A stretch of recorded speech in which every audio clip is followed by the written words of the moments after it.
Hello mga katroll. So, wala muna tayong live tonight at just spending some quality time with the family.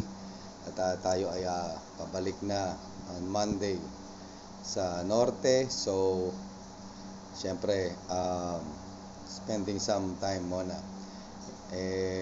Nagre-reklamo na eh. Kabakasyon pero lagi tayo nakatutok sa mga usaping politics. But I might be going live tomorrow morning while traveling kasi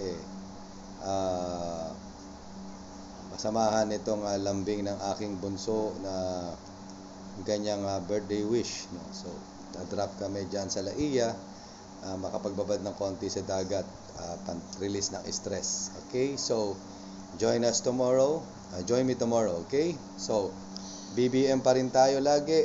Let's keep our support. Ciao. God bless.